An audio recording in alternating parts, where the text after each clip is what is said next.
Paul Dellechiaie, the designer of the Delos and Ethos lines of eyepieces, have passed away. These are the mega wide field of view eyepieces that we know and appreciate. There are a lot of also clones of them, but the original design was from them. And based on the experience of the David Nagler building and patenting the Smythe Barlow lens combination with the airfoil, creating the Nagler, and from the Nagler moving toward the further eyepieces. Paul Dellechiaie passed away, and this is a piece written by David Nagler, the son of the Albert or Al Nagler, and the president of the Tele Vue.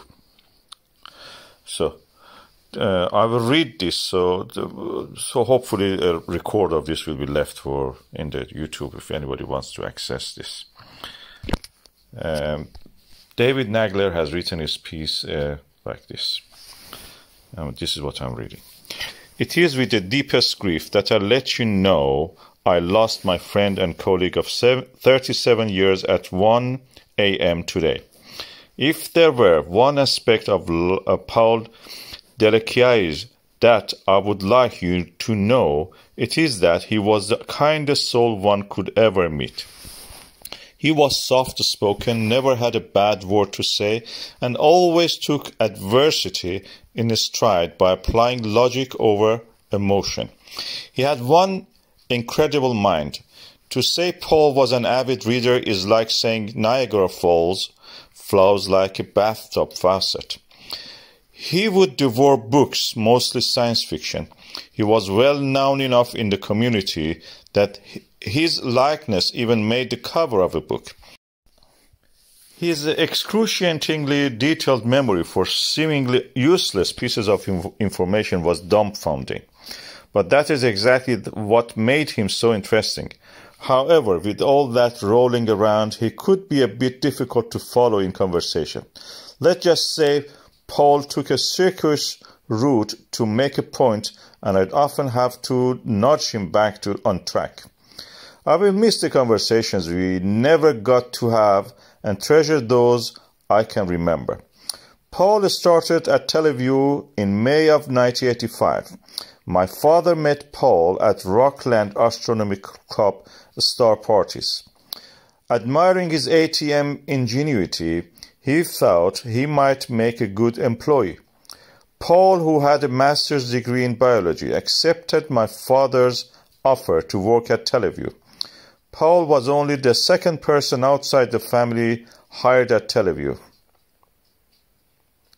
I was still in college then and working at Tele Vue part-time when I was home and didn't have any film work. Paul and I went through countless hours of eyepieces together, sitting across from each other at the inspection bench.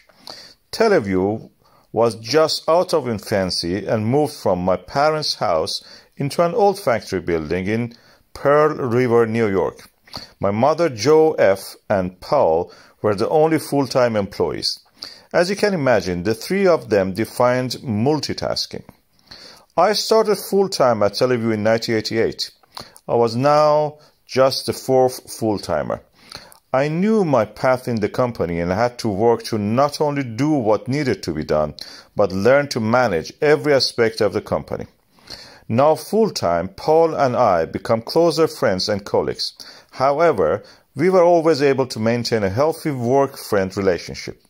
I think again, due to Paul's ability to see a situation logically over emotionally, he knew any time I had to take him to task, it was justified. And we had a lot of what were you thinking conversations over the years. We would even joke together that if he had worked anywhere else, he would have been fired umpteen times over. That was never going to happen. I believed in Paul. He knew it, and most importantly to me, he appreciated that. By 1992, the company had grown and moved to a larger facility in Suffern, New York. My father still worked full-time at his other business, but had an office, his first, in our new location. There was a particular incident with Paul, details of which I can't remember, around about 1996 or 97. I called him into my father's empty office and we sat at the small circular conference table. The only thing I distinctly remember about that conversation was that I told Paul he had a choice. He either walks out the front door or he takes that chair. I pointed over to the empty chair in front of my father's design computer. Paul immediately understood the challenge and opportunity before him. That's the day he started down the path to becoming an optical designer.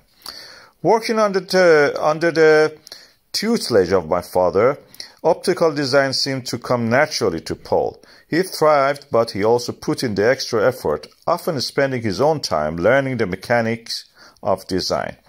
Really good optical design is a mix of science and art. The science came easier to Paul than the art. Working together as a team with my father and myself, Paul flourished as a designer. Paul worked on many projects for us, but certainly his crowning achievements were as lead designer of the Ethos, Delos and DeLite eyepieces, the latter two an homage to his name. Paul's legacy lives on every time one of those eyepieces is slipped into a focuser and sees the light. Everyone at Tele Vue expresses their deepest sympathies to Paul's wife, Jean, and mother, Rosemary. We are a small, close-knit company, and Paul will forever be missed, personally and professionally. He was a dedicated employee and co-worker who unwaveringly had the best interest of the company at heart, and Paul had a big heart. Sadly, Paul's long-term health issues finally got the better of him. His wife Jean said to me that Paul didn't think of death, he was only interested in life. True to his scientific pursuit, Paul was a deist. So I wish you light to speak, my friend. Dave Nagler, President, Tele Vue Optics Inc. Incorporated, means June 15, 2022.